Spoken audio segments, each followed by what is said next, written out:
तो स्वागत है आप सबका फिर से सूफी ट्रैम्प हियर में। कुछ बातें आपकी, कुछ मेरी, कुछ थिएटर की, कुछ साइंस की, कुछ फिलोसफी की, कुछ मैथमेटिक्स की और आप थोड़ी बहुत मेडिकल साइंस की बात कर रहे थे। और साथ ही साथ अब हमने बात करनी चालू की थी एक मिथबस्टर सीरीज की। और उसी बीच में आता है एक नया मेहमान हमारे जमाने में। हमारे अंतरिक्ष में एक ऐसा मेहमान दिखता है हमें जो हमें बहुत सी बातों पे क्वेश्चन करने के लिए मजबूर कर देता है। क्या सही में फर्मी का जो पैराडॉक्स था वो सॉल्व हो गया क्या? जैसे फर्मी ने कहा था कि इस दुनिया में, ब्रह्मांड में इतने सारे मल्टीपल सारे के सारे स्टैटिक्स लगे हुए हैं, पॉसिबिलिटीज है, प्रोबेबिलिटीज है, उसके बावजूद भी दुनिया में हमें कहीं लाइफ के साइन नहीं दिख रहे जबकि होने चाहिए थे।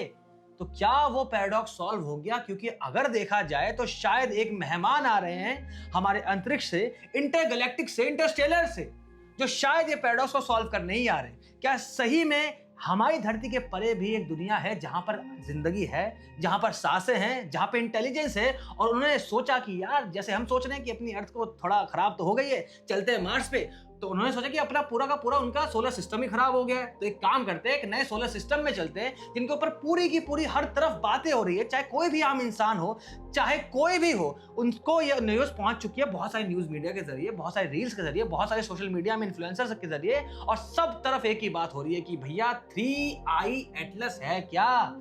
क्या ये सही में वो लोग हैं जो इस दुनिया के लोगों से परे हैं और कुछ लेके आने वाले हैं, इस दुनिया को तबाह करने वाले हैं? क्या ये हमारे लिए डर का संकेत है या फिर हमारे लिए एक रिलीफ है? जैसे फर्मी कहते थे कि मैं बहुत खुश हो जाऊंगा ये जान के कि इस दुनिया के पार भी शायद दुनिया है, जिंदगी है। इन्हीं सारी मुद्दों पे बातें होने वाली है, आपकी व्यूज होने वाले। सड़कों पे निकल के कुछ बातें मैंने लोगों से भी की थी, उनकी बातें भी सुनाऊंगा आपको। तो डॉक्टर साहब यार, music.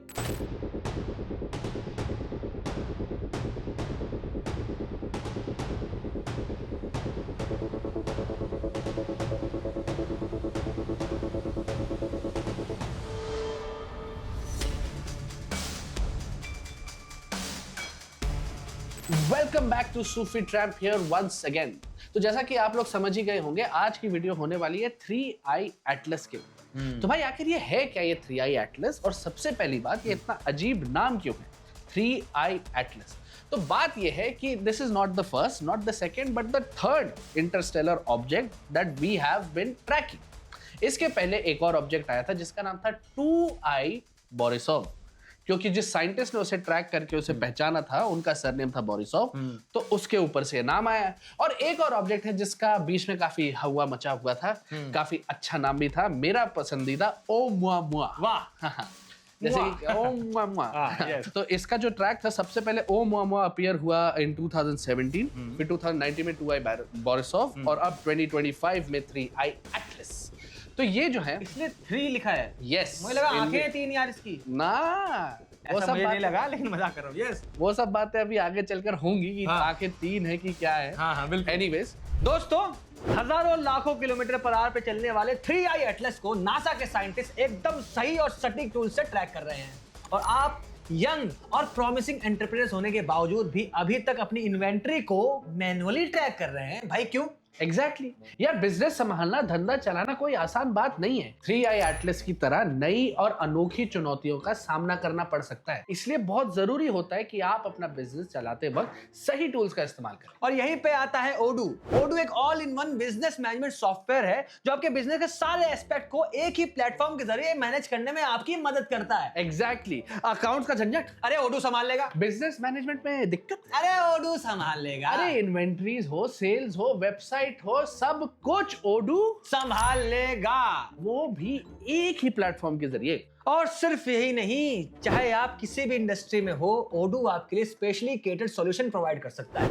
Just go to industry step और वहां पर जाकर अपनी इंडस्ट्री को देखने के बाद उस पर क्लिक कर दीजिए यार। प्रॉब्लम चीटी जैसी छोटी हो या 3i एटलस जैसी बड़ी, ओडू आपके बिजनेस से रिलेटेड हर प्रॉब्लम का one stop go to solution है। और साथ ही साथ इसका पहला ऐप आपको फ्री मिलता है, वो भी लाइफ टाइम सपोर्ट और होस्टिंग के साथ। तो try Odoo for free. Try Odoo today, link in description. Build your dreams, try Odoo. तो फिर जब हम इस सब की बात कर ही रहे थे, तो ये समझना बहुत जरूरी है कि भाई ये जो ऑब्जेक्ट है, क्या ये इकलौता ही one of a kind object है? क्या ऐसे टाइप के ऑब्जेक्ट विद इन हमारे सोलर सिस्टम एग्जिस्ट करते हैं कि नहीं। जब हम 3i एटलस को देखते हैं तो आप देखेंगे कि भाई सेंटर का एक कोर है ना, आजू बाजू थोड़ी सी लाइट है, थोड़े डस्ट वस्ट पार्टिकल्स है और एक टेल है। ये रिजेंबल करता है ऐसे ऑब्जेक्ट्स को जो कई बार अर्थ से दिखते हैं, जिन्हें हम कहते हैं कॉमेट्स। अच्छा काका, एक बात बताओ, मैंने बोला ना आपको कि एलियन कोई बोल रहे हैं कि ऊपर से एक 3i एटलस नाम का कोई चीज है वो आ रही है, क्या लगता है आपको? नहीं, गलत है। मतलब कोई एलियन नहीं आ रहा? नहीं, ये सब बकवास है। तो फिर पूरे जो हर तरफ बात हो रही है कि यार ये एलियन आ रहे हैं, ये क्या है, कुछ मन धड़क कहानी है। अच्छा कोई ऐसी चीज नहीं है कि ऊपर से नीचे आ रही है। अच्छा, कोई नहीं। हाँ देखो तुम, हम जो नीचे है वही सब दुनिया है। अच्छा, ऊपर का कुछ नहीं है, ऊपर से कुछ ही आने वाला नहीं है। तो ये तो न्यूज में सब तरफ वीडियो फैल गई है। वो तो ये बकवास है, किसी को कुछ उसका ये तजुर्बा नहीं है, इससे कुछ ना कुछ मन धड़क कहानी बनाते हैं। It is a comet because it is being spread as a some alien visitor which is only to make money. अच्छा, हाँ. वैसे इसका नाम 3i क्यों रखा है? 3i एटलस कोई ऐसा Actually, I लगा? am not aware why 3i. हाँ. Atlas, I have heard that Atlas is some full form they had given on the internet, अच्छा, and Atlas some aerial terrestrial something of that sort. But I don't remember the full form. Completely, yes. So do you think that people which are saying that like this is an alien ship and something like that, UFO, do you believe in that? I don't think so. If there is proof, I will be open, but so far, I don't think so. But there are so many videos, so many reels saying that there are something lights coming out of that asteroid or comet, and there are so many. Because of the random trajectory it is following, it must have rocket propulsion so that it can guide it. Do you believe in that? I heard something about this comet is made of gas, and this is the gas which is giving a weird direction. Okay. So I think there is a scientific proof behind it. News के बारे में मैंने सुना है, हाँ. But I don't believe all that. मतलब जब तक वो एक्चुअली जब तक सच नहीं हो जाए तब तक आई डोंट बिलीव। तो फिर अभी भी हमारे 2-3 एस्ट्रोनॉट्स जो गए थे हाँ. ऊपर, तो फिर आई वाज लाइक कि यार उन्होंने कुछ तो किया होगा, ग्रीन स्क्रीन लगा के कुछ तो किया होगा उन्होंने। अच्छा. कुछ तो किया, बिकॉज पहले भी हमारे इधर से कोई तो एक गया था, हाँ. She was a women. हाँ. तो फिर वो गई थी, तो फिर उसके बारे में बहुत फैला जा रहा था कि वो गई नहीं है एक्चुअली, उन्होंने अच्छा, सेटअप किया था उस हिसाब से। तो फिर उसके हिसाब से देन लोगों को ऐसे लगता है कि वो एक्चुअली हो नहीं रहा है, तो फिर कुछ भी बनाते हैं, कुछ भी बनाते हैं। तो कॉमेट ही है, एलियन शिप नहीं है। नेवर नो, कुछ भी हो सकता है। चलो ठीक है, मान लो एलियन शिप है। Who is making that, AI अभी इतना मॉडर्न हो गया है, तो फिर हम भी बना सकते हैं। नहीं अब बेसिकली क्या है कि ये न्यूज़ में अपन लोग देखते रहते हैं। हाँ केम इन टाइम्स ऑफ इंडिया, हाँ एंड ऑन टेलीविजन ये इंडिया न्यूज़ में आया था हाँ that from some people in America they saw हाँ all these हाँ things approaching and all, but basically how much true it is हाँ we are unfamiliar. तो कॉमेट्स आखिर है क्या? कॉमेट्स ऐसे मतलब स्पेस में हमारे सोलर सिस्टम में भी कॉमेट्स पाए जाते हैं। इनके कोर में बेसिकली किसी फॉर्म का आइस रहता है, उसके आजू बाजू थोड़ी डस्ट पार्टिकल्स रहती हैं, और जब ये सन को अप्रोच करते हैं तो ये जो आइस है वो धीरे धीरे मेल्ट होने लगती है, और वो मेल्ट होता हुआ आइस एक टेल बनाता है। बेसिकली मेल्ट भी नहीं कह सकते, मेल्ट भी एक सही टर्म है, लेकिन होता क्या है कि हमको लगता है कि जो रोशनी है वो वेव है, लेकिन आप सब समझ चुके हो कि रोशनी के डुअल नेचर है। एक नेचर उसका ये है कि वो पार्टिकल की तरह बिहेव करती है। यस। अब मैं आपसे एक बात, इसलिए उसका नाम दिया जाता है, जो उन पे लाइट का प्रेशर पड़ता है उसको रेडिएशन प्रेशर का नाम दिया जाता है। रेडिएशन में एक्चुअली प्रेशर है। अगर लाइट पार्टिकल की तरह बिहेव कर रही है और वो बॉम्बार्ड करेगी किसी सरफेस को, तो मान लो कि एक सरफेस पे हजारों करोड़ों हथौड़े बढ़ रहे हैं, तो सरफेस टूटेगा ना भाई। वो टूट के जो बिखरेगा उससे डस्ट पार्टिकल भी निकलते हैं, वो भी है उसके अंदर, रिएक्शंस भी है उसके अंदर, वो सबका कॉम्बिनेशन मिला के टेल बन जाती है, डस्ट बनता है, ये सब बनता है। यस। तो ये एक कॉमेट को रिजेंबल करता है। और जैसा कि मैंने कहा, कई सारे दूसरे कॉमेट्स हैं। एक कॉमेट है जो अप्रोक्सीमेटली एवरी 76 इयर्स अर्थ में दिखता ही है, जिसका नाम है हेलीज कॉमेट, है ना। तो ये भी एक कॉमेट को रिजेंबल करता है, तो हम भी कह रहे हैं कि भाई ये कॉमेट हो सकता है। ये कॉमेट पाए जाते हैं हमारे सोलर सिस्टम के जस्ट बाहर। एक बेल्ट है जिसका नाम है काइपर बेल्ट। काइपर बेल्ट में जब हमारा सोलर सिस्टम बन रहा था, जैसे जैसे अर्थ के आजू बाजू मटेरियल करेक्ट हो रहा था और वो इग्नाइट हुआ, तो आजू बाजू के जो बाकी के जो आप मान लो कि जो बिल्डिंग ब्लॉक्स टाइप जो थे, आईसी मटेरियल्स थे, केमिकल्स थे, वो इस कदर छोटे छोटे बॉल्स में प्रेजेंट थे। लेकिन जैसे जैसे प्लैनेट्स फॉर्म होते गए, ये इन छोटे छोटे ऑब्जेक्ट्स काफी बड़े थे, इन्होंने इन सब छोटे छोटे रॉक्स वगैरह को सबको कर दिया पुश बाहर की तरफ। मतलब जॉइंट फैमिली थी पहले, Yes. उसके बाद न्यूक्लियर सी हो गई। हाँ. और जो थोड़े कमजोर थे उनको बोला एक काम करो यार, तुम थोड़ा अपना रास्ता नाप लो और थोड़ा दूर दूर रहो। ये आप कह रहे हैं कि सेम बिल्डिंग ब्लॉक्स हैं जो हमारे सोलर सिस्टम में दिख रहा है, Yes. मगर बाहर रह गए, आउटर शेल पे रह गए। Yes. मगर ये काइपर बेल्ट से नहीं है। अगर ये काइपर बेल्ट से नहीं है मेरे दोस्त, तो फिर ये कहां से हो सकता है? एक और जगह है जिसका नाम है ऑर्ट क्लाउड या ऊर्ट क्लाउड, कई लोग कहते हैं। ऊर्ट क्लाउड काइपर बेल्ट से भी और छोटे आईसी ऑब्जेक्ट्स हैं जो एकदम हमारे सोलर सिस्टम के एकदम एज पे है। मतलब ऐसा कहा जाता है कि हमने जो वॉयेजर 1, वॉयेजर 2 और ये सब जो मिशंस भेजे थे, न्यू होराइजन्स, ये भी ज्यादा से ज्यादा काइपर बेल्ट तक ही पहुंचे हैं। कोई भी मैन मेड ऑब्जेक्ट अब तक ऊर्ट क्लाउड तक नहीं पहुंच पाया। ऊर्ट क्लाउड, अगर जैसे हमारा सोलर सिस्टम आप दूर से देखोगे, बाहर की एक केक के ऊपर आइसिंग नहीं रहती, वैसा है। तो कई सारे कॉमेट्स वहां भी प्रेजेंट है, मगर ये वहां से भी नहीं। बात ये है कि मैं कह तो रहा हूं कि कॉमेट्स यहाँ एग्जिस्ट करते हैं, मगर मैं ये कैसे कह पा रहा हूं कि 3i एटलस यहां से नहीं है? क्योंकि जो भी कॉमेट्स काइपर बेल्ट या ऊर्ट क्लाउड से ओरिजिनेट करेंगे, उनके ऊपर सबसे बड़ा इन्फ्लुएंस ग्रेविटी का किसका रहेगा? सन का ही रहेगा। सन का रहेगा। बेसिकली मैं वो बेल्ट भी थोड़ा सा समझाना चाहता हूँ आपको। होता क्या है ना कि हमको लगता है कि जो सूरज है, सिंपल सी बात है, मास बहुत ज्यादा है, तो उसने अपने मास का जो वर्चस्व है ना बहुत दूर तक फैलाया हुआ है। सिर्फ हमारे वहां पर जाके, जिसको प्लूटो को भी हमने नकार दिया, कभी कभी बोलते हैं प्लेनेट है, कभी बोलते हैं भैया प्लेनेट नहीं है, ये सब जो हम बातें करते हैं, वैसी बात नहीं। उसके बावजूद उसके बाहर भी वर्चस्व बना रहता है, बचा रहता है। चाहे कितने भी खानदान के लोग दूर हो जाएं, लेकिन जब दादाजी रहते हैं वो सबको जोड़ के रखते हैं। तो बेसिकली मान के चलिए जो सन की जो ग्रेविटेशनल फोर्स है वो वहां तक उसके एक मैं उसका एग्जैक्टली नाम भूल रहा हूँ, उस जोन तक का जिसको हम सन के उसमें बोलते हैं, उस जोन तक के सारे ऑब्जेक्ट सन की ग्रेविटेशन में बंधे हुए हैं। यस, ये बात। एंड दे बेसिकली ये हमारे सोलर सिस्टम का ही हिस्सा है। हाँ, बस ये प्लैनेट्स नहीं। और क्योंकि सन का इन्फ्लुएंस जो है वहां तक जाता है, वो एक प्लेन में भी ऑपरेट करता है। हाँ, ठीक है, तो उसी प्लेन में आपको इन कॉमेट्स का पाथ दिखेगा जो इस जगह से ओरिजिनेट करता है, बिकॉज़ बाउंडेड बाय सन है। हाँ। तो 3i एटलस का जो है पाथ थोड़ा सा हाइपरबोलिक कहा जाता है इसे। हाइपरबोलिक का मतलब ये है कि जो सन के ग्रेविटी के इन्फ्लुएंस का प्लेन है उससे परे है।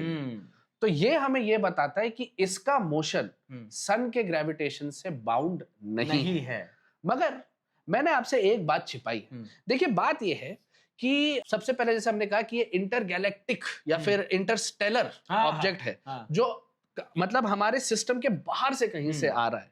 मगर सितारों के बीच की जगह को इंटरस्टेलर कहते हैं। तो सितारों के बीच में से किसी दूसरे सितारे के सिस्टम से बीच से निकलते हुए तीर की तरह आ रहा है। Yes, Indeed.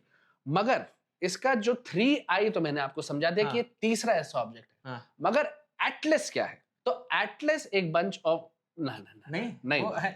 नहीं, वो जो एटलस है वो खाली हमारे अर्थ के इर्द गिर्द वहीं बनता है, वहीं समाप्त हो जाता है। वो आपने एक देखा होगा, एक इमेज देखी होगी बहुत पॉपुलर सी, जिसमें एक इंसान के शायद यहाँ पर धरती का ग्लोब है, उसको शायद एटलस कहते हैं। साइकिल भी एक जमाने में मैं एटलस की चलाया करता था। तो वो एटलस नहीं है, ऑब्वियसली नहीं है, तो मैं मजाक कर रहा था।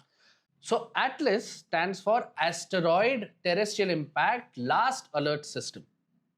वाह वाह, क्या नाम दिया, कितना खूबसूरत नाम, कितना जोड़ दिया है भाई। तो मतलब यहीं पर जो है थोड़ा सा एक फियर फैक्टर जन्म लेता है कि इनिशियली इस चीज का इतना हवा इसलिए मचा था, मतलब इतना शोरगुल इसलिए हुआ था इस बात को लेकर, क्योंकि ये जो एटलस सेट ऑफ टेलीस्कोप्स हैं, ये हमारे अंतरिक्ष में हर जगह ढूंढ रहे हैं कि कहीं ऐसा कोई ऑब्जेक्ट तो नहीं है जो कहीं अर्थ को आकर मार ना दे।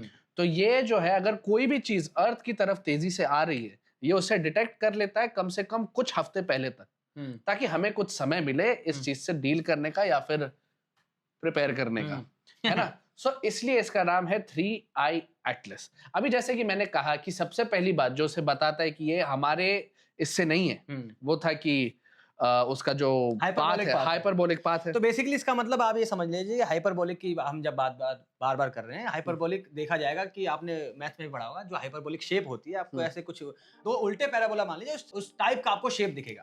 अब जब पैराबोला की बात हो रही है तो पैराबोला आप बहुत खींच देंगे तो एक अराउंड अगर बहुत लंबा हाइपरबोलिक होगा तो आपको लगेगा स्ट्रेट लाइन, लेकिन है नहीं।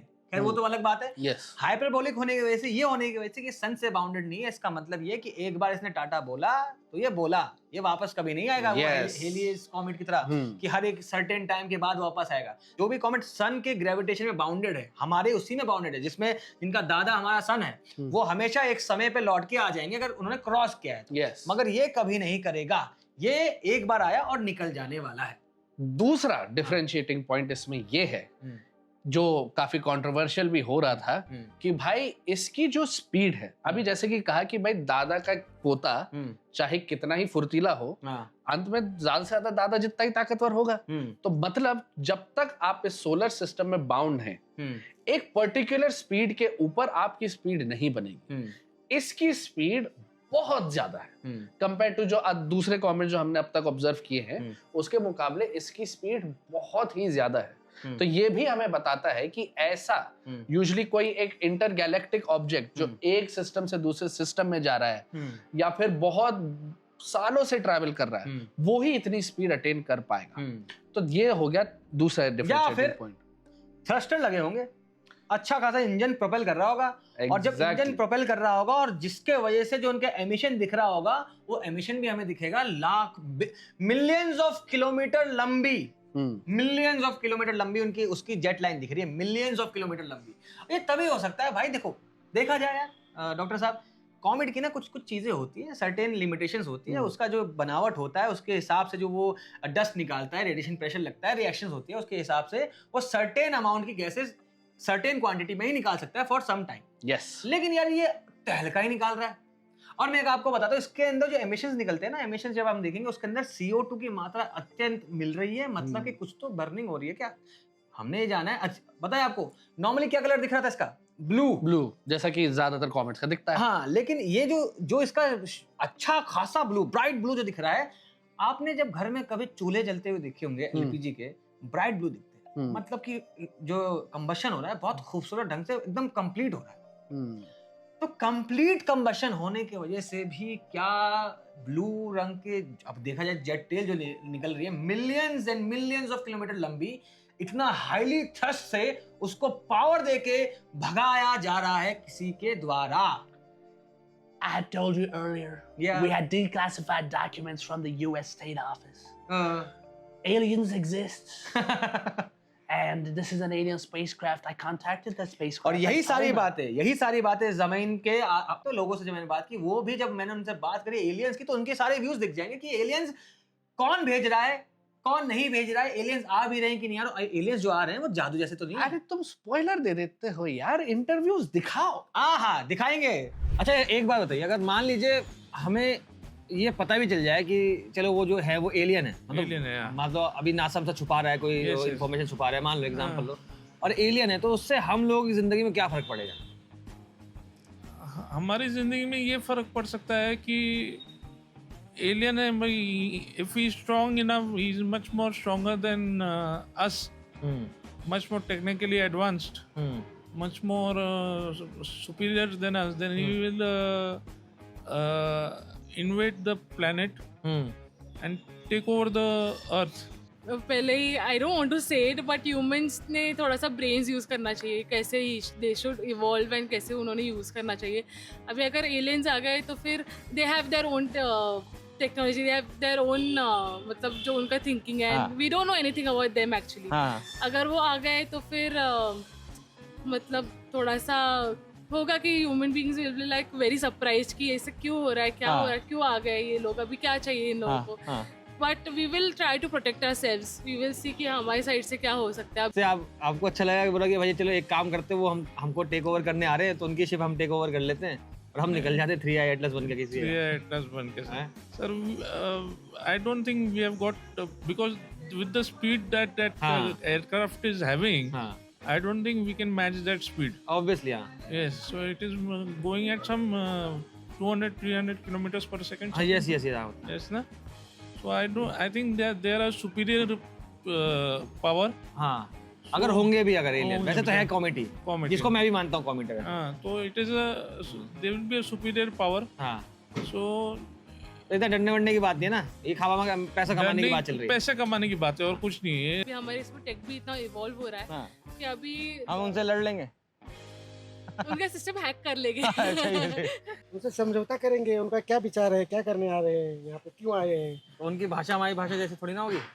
वो एलियन है तो उनको समझ में आएगा ना कैसा वो इंसान से बात करना है, उनको भी समझ में आएगा, अच्छा। उनको भी समझ में आएगा ना। अच्छा, I think it can open our society to something new, bring new knowledge, and I will be open to discover this. धरती तो कब्जा क्या है, वो करेंगे, फिर एक दिन जाएंगे, दूसरा कोई आएगा, फिर तीसरा आएगा। ये तो सृष्टि की चाल है, सृष्टि की चाल है। आते रहेंगे, जाते रहेंगे। हाँ, अभी एक समय था कांग्रेस था, हाँ। फिर भाजपा आया, हाँ। फिर दूसरी पार्टी आएगी, फिर तीसरी पार्टी आएगी। हाँ। अब ये सोचो कि अगर हम यहाँ पान की दुकान नहीं चलाएंगे तो हाँ। पान की दुकान चलेगा नहीं।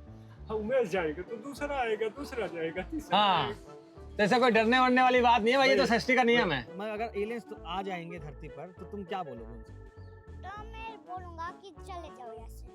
क्यों एलियंस पसंद नहीं है? अभी ऋतिक रोशन वाली मूवी में देखो कितना अच्छे से जादू ने बात करी, जादू ने इतनी पावर्स दी थी। पर मुझे ना पावर्स पसंद है, पर एलियंस नहीं। भोचर आएगा, पहुंचा लाएगा कैसे?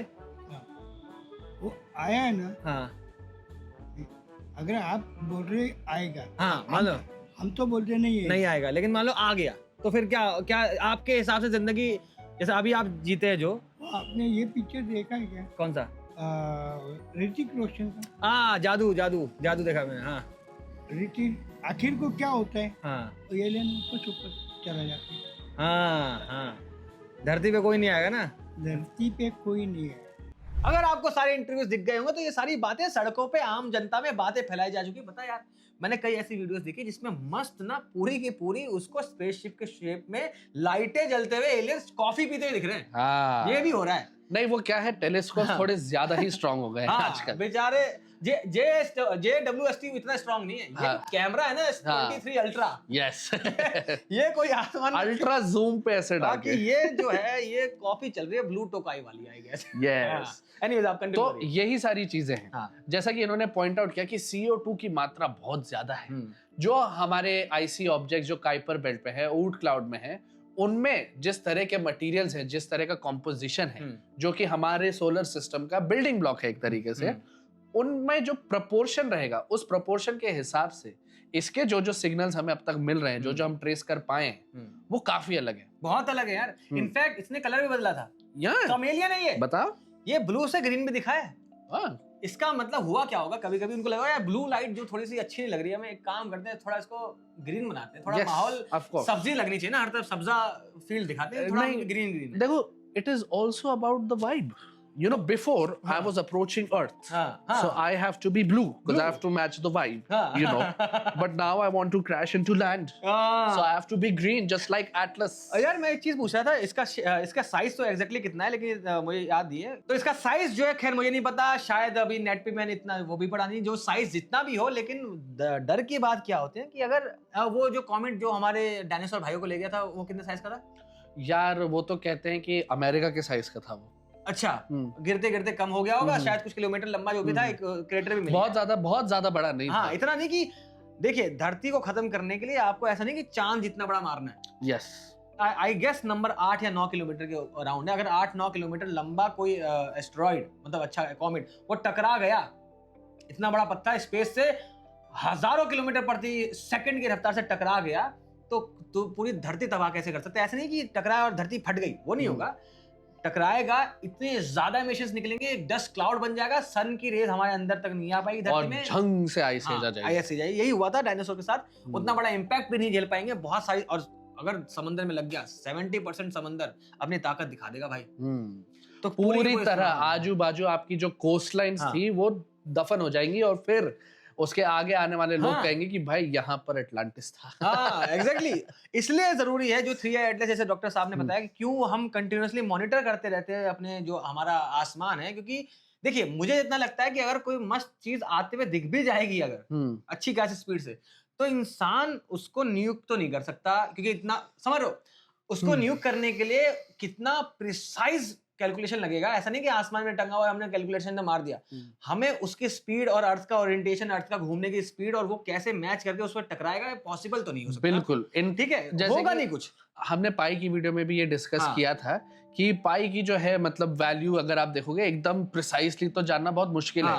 हम भी नासा भी जो यूज करती है शायद अप टू 15 तक यूज करती है। तो इसमें भी इनएक्यूरेसीज के चांसेस हैं बहुत है, और वो उतना सा डिफरेंस बहुत हो जाएगा। हो सकता है कि आपने अगर पाथ गलत कैलकुलेट किया, कुछ हुआ, आपका इतना बड़ा करोड़ों का एक इकलौता न्यूक्लियर मिसाइल मिस कर जाएगा और अब आप बस मौत का इंतजार कर रहे हो। तो हम हद से हद क्या कर पाएंगे जब हमें पता चल जाएगा कि सही में इस तारीख को, जैसे किसी चाचा ने वीडियो में बोला था 2026 में दुनिया खत्म हो जाएगी। हो भी सकता है अगर कोई अच्छा खासा कॉमेट जो है वो या एस्ट्रॉयड जो है वो हम मिस कैलकुलेट करके और वो धरती की तरफ बढ़ने लगा, हम हद से हद क्या कर पाएंगे, हम अपने लोगों के साथ बैठ जाएंगे, चाय वाय पियेंगे और बोलेंगे भैया ठीक है 2026 में दुनिया खत्म। हम ज्यादा और कुछ नहीं कर सकते। एनीवेज कंटिन्यू कर रहे हैं उस पे यार। लेकिन बात ये है ना कि अभी हमने टेक्निकल चीजें तो थोड़ी समझा दी कि भाई ये कॉमेट है, ये है, यहाँ से नहीं है, वगैरह वगैरह वगैरह वगैरह। मगर इसके पीछे ना बहुत ही कंट्रोवर्शियल चीजें होने लग गई थी। जैसे कई लोग कह रहे थे कि भाई एलियन है जो कि रेडियो सिग्नल भेज रहा है, जैसा कि आपने भी पॉइंट आउट किया, रंग बदल दे रहा है। तो ये इसका यही नहीं, निकल की मात्रा बहुत मिल रही है और निकल जो हम मेटल की बात करते हैं उसमें आयरन बहुत कम मिल रहा है हमें, जो उसका कोमा कहते हैं। तो पता नहीं कोमा क्यों कहते हैं उसको, फुल फॉर्म मुझे नहीं पता उसकी। कोमा कहते हैं जब न्यूक्लियस के अराउंड जो डस्ट को, किसी भी कॉमेट के न्यूक्लियस के अराउंड जो डस्ट का एक पूरा स्फीयर सा बन जाता है उसको कोमा नाम दिया जाता है। उस कोमा के अंदर निकल नहीं मिलना चाहिए था। रीजन बीइंग, निकल मिलने का मतलब ये है कि निकल सब्लिमाइन मतलब तुरंत मेटल से, सॉलिड स्टेट से गैस में बन रहा है, जो कि पॉसिबल नहीं हो सकता और उसमें हमें मिल रहा है। बहुत सारी चीजें ऐसी दिख रही है कि हमें समझ नहीं आ रही। रेडियो सिग्नल्स, आपको याद होगा मैंने फर्मी पैराडॉक्स की वीडियो में भी, या आपने पढ़ा होगा कहीं, कि हमें एक जमाने में, एग्जैक्ट डेट याद नहीं है, लेकिन हमें एक शार्प रेडियो सिग्नल मिला था फॉर फ्यू सेकंड और सिग्नल को नाम भी दिया गया था वाव सिग्नल। और रेडियो सिग्नल उन चीजों में से आता है, उन EM वेव्स में से आता है, उस मतलब डेवलपमेंट में से आता है जो कि अभी इंसान, कोई बुद्धिजीवी ही वो कर सकता है। रेडियो सिग्नल जैसा EM वेव्स को बनाना वो तभी पॉसिबल है जब कोई बुद्धि इन्वॉल्व हो, एक सर्टेन फ्रीक्वेंसी तभी पॉसिबल है जब कोई बुद्धि इन्वॉल्व हो। वही तो मैं कह रहा हूँ। तो फिर एक काम करते हैं, या होता है मेरा काम समाप्त, अब आएंगे आपके साथ अंकित साहब का इंतजार बहुत लोग कर रहे थे। इस बात को क्लियर करो भाई, आ जाओ। तो अंकित भाई म्यूजिक हो जाए। अंकित भाई आ जाओ। तो हमारे साथ अंकित साहब आ चुके हैं, 2-3 चीजों के ऊपर बात करने वाले हैं। सबसे पहले जैसे हमने डॉक्टर साहब वाली बात भी कर रहे थे, डॉक्टर साहब से मैं डिस्कस कर रहा था कि हमें रेडियो सिग्नल्स मिले थे। रेडियो सिग्नल्स टेक्निकल टर्म्स में, फिजिक्स के टर्म्स में कहा जाए तो ये बुद्धि का ही, इंटेलिजेंस का ही एक डिटेक्शन होता है, क्योंकि रेडियो सिग्नल जैसे सर्टेन फ्रीक्वेंसी में EM वेव्स को बनाना वो तभी संभव है जब कोई बुद्धि इन्वॉल्व हो। तो ये रेडियो सिग्नल्स कैसे आ रहे हैं अंकित साहब? ये एक्चुअली स्टार्ट हुआ था न्यूज चैनल से, है ना, कि रेडियो फ्रिक्वेंसी आ रही है, मतलब कोई तो उधर से भेज रहा है। अब ऐसा इसलिए होता है क्योंकि अर्थ पे हम लोग जो सिग्नल यूज करते हैं कम्युनिकेशन के लिए, उसमें यूज होता है रेडियो वेव या रेडियो फ्रिक्वेंसी बोलते हैं। क्यों यूज होता है? क्योंकि उसकी एनर्जी सबसे कम होती है, वेवलेंथ सबसे ज्यादा होता है, तो लॉन्गर डिस्टेंस तक ट्रेवल कर सकता है। तो इवन स्पेस में भी अगर हमें कुछ स्टडी करना हुआ तो वहां भी हम लोग सर्च करते हैं कि रेडियो वेव मिलेगा, क्योंकि उसकी वेवलेंथ ज्यादा होने के कारण वो दूर तक जा सकती है, दूर तक ट्रेवल कर सकती है। अब हुआ कि इसलिए, जैसे मैं समझा देता हूँ, इसलिए भी आप देखिए कि जब हम रेड लाइट बनाते हैं तो हम रेड क्यों रखते हैं? रेड जो है उसकी वेवलेंथ अच्छी खासी लंबी होती है, दूर तक देखी जा सकती है। ग्रीन येलो नहीं रखते। रेड सिग्नल रखने का मतलब हम बहुत दूर तक देख सकते हैं। जितनी लंबी वेवलेंथ उतना वो कम डिस्टॉर्ट होते हुए आएगी इन टर्म्स ऑफ ज्यादा, वो कहने में उसको छितरेगी नहीं, अब उसको इंग्लिश में स्कैटरिंग नहीं होगी, तो इसलिए हम लंबी वेवलेंथ वाली चीजें रखते हैं। हाँ अंकित साहब, अब है कि कॉमेट से कैसे आ रहा है ना, तो न्यूज चैनल वाले लगा रहे हैं कि उससे रेडियो फ्रिक्वेंसी आ रही है, मतलब वहां से कोई भेज रहा है हमें, या कुछ तो उन्होंने मशीन वैसा लगा रखा होगा जो सिग्नल हमें भेज रहे हैं कम्युनिकेट करने के लिए, जबकि ऐसा कुछ हुआ नहीं। वहां पे वहां पे था क्या कि वाटर जो होता है, वाटर मॉलिक्यूल जो होते हैं, तो वहां पे फ्री रेडिकल के फॉर्म में डिसोसिएट होते हैं, क्योंकि वहां पे अल्ट्रा वायलेट लाइट होता है, और अल्ट्रा वायलेट लाइट के प्रेजेंस में अगर आप रिएक्शन कराओगे तो फ्री रेडिकल बनते हैं। मतलब आयंस में वो ब्रेक नहीं होगा। जो वाटर होता है, आइस होता है, वो H+ और OH- में ना टूट के OH फ्री रेडिकल और H फ्री रेडिकल में ब्रेक होंगे। फ्री रेडिकल थोड़ा आप समझा पाएंगे क्या होता है? मतलब अनपेयर्ड इलेक्ट्रॉन होते हैं बेसिकली उसमें, है ना, कि जैसे हाइड्रोजन जो कोवेलेंट बॉन्ड इलेक्ट्रॉन शेयर करके बनते हैं, हाइड्रोजन अपना इलेक्ट्रॉन अपने पास ले गया और हाइड्रोक्साइल आयन में जो ऑक्सीजन अपना इलेक्ट्रॉन शेयर कर रखा था वो अपने पास लेके चला गया। ओके तो ऑड इलेक्ट्रॉनिक सिस्टम होता है फ्री रेडिकल। अब हुआ क्या कि OH के कारण जो फ्री रेडिकल बना उसमें जो इलेक्ट्रॉनिक स्पिन होता है, और चूंकि डाई एटॉमिक मॉलिक्यूल है, OH है, 2 एटम्स है इसमें, उसके जो रोटेशन के कारण ऑर्बिटल में चेंज आते हैं, जिसके कारण उसका जो ग्राउंड स्टेट की एनर्जी होती है वो बेसिकली 2 फॉर्म में टूट जाती है, 2 पार्ट में, ठीक है। अब इलेक्ट्रॉन जब वहां से जंप करके वापस आते हैं तो रेडियो फ्रिक्वेंसी इमिट करते हैं। ये बहुत बेसिक सा फेनोमेनन है, ऐसा नहीं कि कुछ बहुत अलग हो गया है। आप इवन स्ट्रक्चर ऑफ एटम में पढ़ोगे भी तो वहां पे आपको स्प्लिटिंग लाइन के बीच में आपको पढ़ना है इमिशन स्पेक्ट्रम और absorption spectrum. Electron energy absorb करती है, एक्साइट करती है, फिर एनर्जी रिलीज करती है इन फॉर्म ऑफ फोटोन और डी एक्साइट करती है। इसको थोड़ा मैं अगर आप समझे, देखिए जैसे रेडियो सिग्नल्स के अभी अंकित साहब ने बताया कि एटॉमिक स्ट्रक्चर की वजह से जंप और जो चीज हो रही है, आप समझिए रेडियो सिग्नल्स भी बेसिकली EM वेव्स ही हैं, ठीक है। हमें इतना पता है कि इलेक्ट्रॉन जब एक्सेलरेट करता है, कोई भी चार्ज पार्टिकल अगर एक्सेलरेट कर जाता है तो EM वेव बनाता है। कोई भी चार्ज पार्टिकल अगर एक एनर्जी लेवल से दूसरे एनर्जी में जंप मारता है तब भी फोटोन्स रिलीज होते हैं, यानी कि EM वेव्स वो आ रहा है। हाँ। तो बेसिकली इस सर्टेन एनर्जी लेवल तक एक्साइट हो गए थे, या समझ एक्साइट हो गए थे, जिसकी वजह से जब आप वापस जंप मार नीचे आ रहे हैं तो उन्होंने वो एनर्जी निकाली जो कि रेडियो फ्रीक्वेंसी से मैच करे। एक्चुअली बहुत छोटा सा एनर्जी गैप क्रिएट होता है, जिसके कारण बहुत कम एनर्जी रिलीज होती है। ठीक है। और इसीलिए क्या होता है कि रेडियो फ्रीक्वेंसी वहां से इमिट होती है, ठीक है। तो इसमें कुछ ऐसा एक्स्ट्रा चीजें नहीं है, है ना, कि कोई हमसे कम्युनिकेट करना चाहता है। आप इवन लैब में भी फ्री रेडिकल को एक्साइट करो तो रेडियो फ्रीक्वेंसी ही निकालेगी। यार ये तो गलत बात कर रहे हैं अंकित साहब बोल रहे हैं कि एलियंस नहीं है। हाँ, अभी तो हमें लगा जादू आ रहे हैं सोलर सिस्टम से। जादू आएंगे तो फिर जादू दिखाएंगे भी तो यहाँ पर आकर सोलर सिस्टम से आएंगे तो उधर ही धूप लेके बैठ गए। यस अंकित साहब। हाँ, इसके बाद कुछ चीजें और जो हमें जाननी है, जिसके कारण मतलब मिथ जो है ये फैला हुआ है कि क्या है एलियन है। निकल वाली बात होती है। निकल जो था, मैंने आपसे कंफर्म करना था, मैं जितना पढ़ा मैं लिख लेता हूँ आजकल, तो मैं थोड़ा केमिस्ट्री में जो हाथ तंग है। होता क्या है, जो निकल है, निकल टेक्निकल टर्म्स में जो मेटल है वो तुरंत जिसको सब्लिमेशन कहते हैं, सॉलिड से गैस में तो तुरंत बदलेगा। क्यों नहीं बदलेगा? क्योंकि वो हमारे सन से बहुत दूर है। निकल को एक सर्टेन पॉइंट तक ही टेम्परेचर चाहिए, कुछ तो एनर्जी चाहिए ताकि वो सब्लाइन कर सके। वो वहां पे नहीं है, इस चक्कर में वो निकल मिलना तो नहीं चाहिए था, उसके कोमा जो उसमें था। लेकिन मैंने ये पढ़ा कि निकल एक कंपाउंड बना रहा है NiCO4, निकल टेट्रा कार्बोनाइल। यार ये है ना केमिस्ट्री, तभी सारे लोग हैं यहाँ पर। अभी कुछ दिनों बाद एक वीडियो बनेगी टेनेट मूवी के ऊपर, जिसमें हमारे दीक्षित साहब आएंगे, तो सारी वेरिएशन यहाँ पे अवेलेबल है। यस। तो वहां पे था क्या कि जितनी दूरी पे है अभी वो कॉमेट, है ना, तो उसे जनरली निकेल का जो वेपर है वो निकालने के लिए बहुत क्लोज होना चाहिए, बिल्कुल, है ना। लेकिन जितनी दूरी पे है अभी से वो कैसे निकाल रहा है, इस पे थोड़ा सा पढ़ाई किया गया, रिसर्च किया गया, तो देखा गया कि निकल टेट्रा कार्बोनाइल ही एक कंपाउंड है जो कि बहुत ही ज्यादा अनस्टेबल है और तुरंत वेपराइज कर जाएगा। इतना ज्यादा वो अनस्टेबल है कि वो तुरंत सॉलिड से गैस में कन्वर्ट होना चाहेगा। तो इसीलिए निकल टेट्रा कार्बोनाइल जो उसमें पाया गया तो बहुत दूरी पे भी वेपराइज हो गया, जिसके कारण हमें निकल के जो इंफ्रारेड स्पेक्ट्रोस्कोपी में पाया गया है। अच्छा, ठीक है। जैसे हम लोग पता करते हैं ना, मेरे मन में भी एक क्वेश्चन था कि कोई चीज हमसे उतना दूर है जिसका इमेज भी हम लोग क्रिएट नहीं कर पा रहे हैं, लाइट दिखता है वहां पे, तो हम लोग पता कैसे करते हैं कि उस पे H2O है कि CO2 है कि OH फ्री रेडिकल है कि C2 कार्बन है कि CO है। तो उसके लिए पढ़ाई की जाती है इंफ्रारेड स्पेक्ट्रोस्कोपी की, कि वहां पे कोई सिग्नल जैसे इमिट हो रहा है इंफ्रारेड में, हीट इमिट कर रहा है, तो किस मॉलिक्यूल के हीट रियलाइजेशन से बिल्कुल मैच खाएगा। अच्छा, है ना। मान लो कोई सर्टेन डिग्री सेल्सियस आपने पढ़ा होगा कि मान लो कोई एक फ्रीक्वेंसी इमिट कर रहा है, तो वो फ्रीक्वेंसी हम लोग यहाँ पे पढ़ेंगे, इंफ्रारेड स्पेक्ट्रोस्कोपी में बनाएंगे और फिर मैच कराएंगे कि किस मॉलिक्यूल से वो मैच करता है। तो जनरली 2-3 चीज ही पाए जाते हैं। वाटर होता है जिसमें आइस क्रिस्टल, फिर CO2 होता है, CO होता है, और मीथेन वगैरह जो है वो मेजॉरिटी में होता है। ठीक है।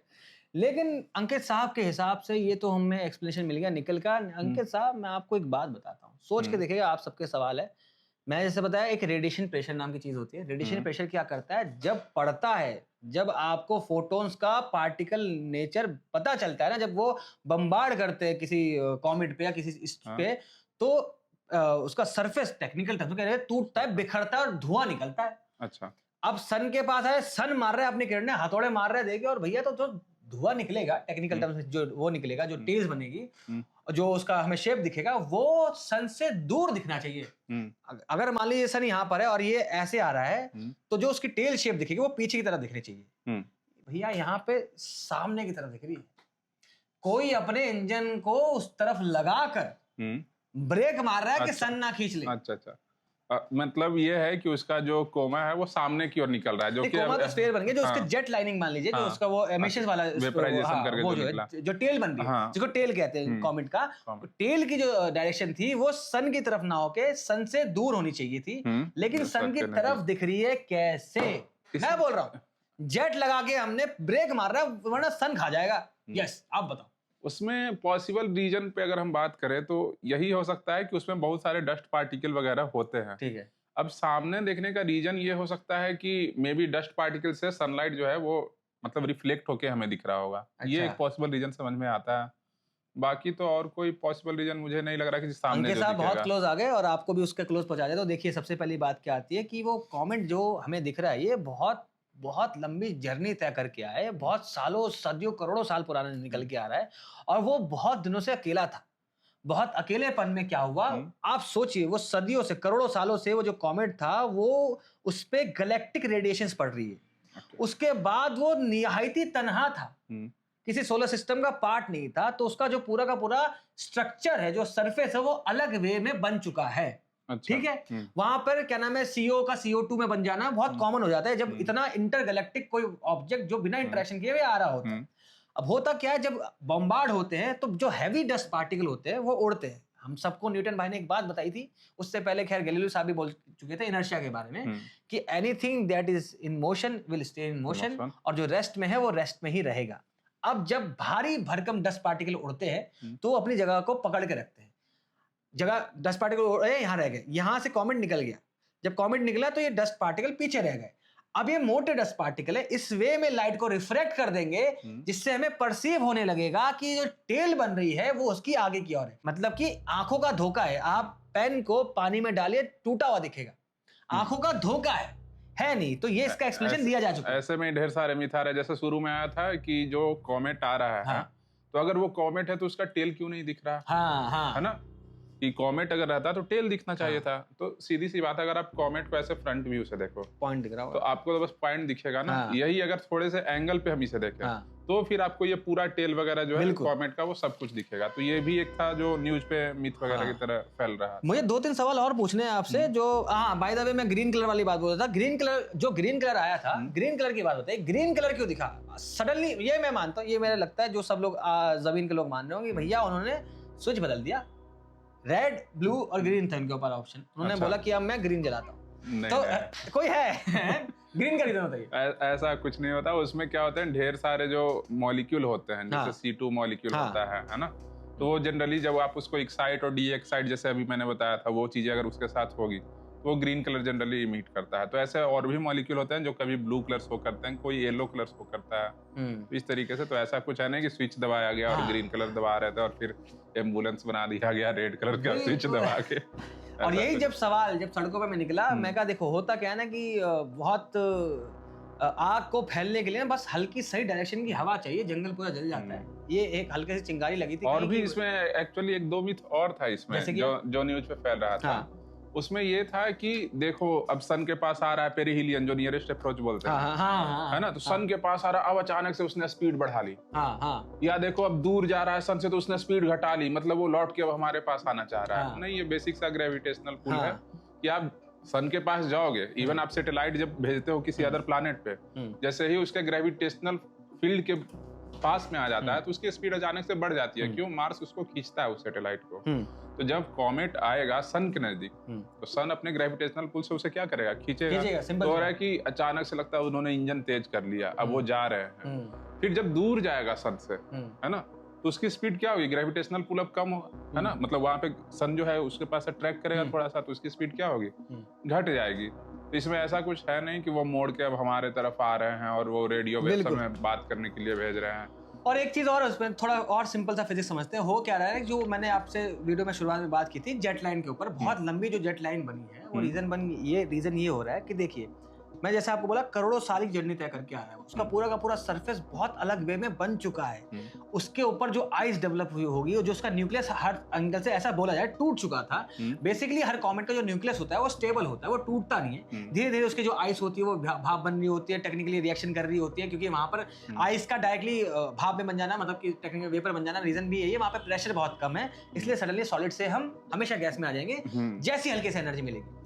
तो अगर न्यूक्लियस टूटा हुआ है, न्यूक्लियस के अंदर बहुत सारा का सारा ये मटेरियल पड़ा हुआ था जो कि हाईली सब्लिमाइन है, जैसी हल्की सी सूरज की किरण दिखेगी वो सब बोलेंगे भैया हम निकल रहे हैं, भागेंगे।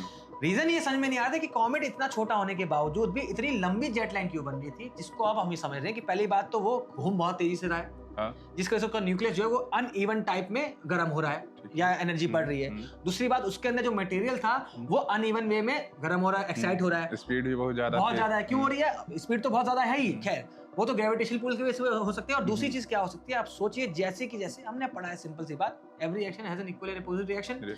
इतनी तगड़ी जेट निकल रही है ना, रीजन बीइंग न्यूक्लियस टूटा हुआ है, वो सारा का सारा मटेरियल एक साथ एक्सपोज कर रहा है हमारे सूरज के सामने, जिसकी वजह से बहुत जल्दी रिएक्शन हो रही है, पूरा का पूरा जेट बहुत लंबा निकल रहा है, बहुत हाई थ्रस्ट में निकल रहा है, प्लस ग्रेविटी है, तो इसलिए उसने स्पीड बहुत तेज पकड़ ली।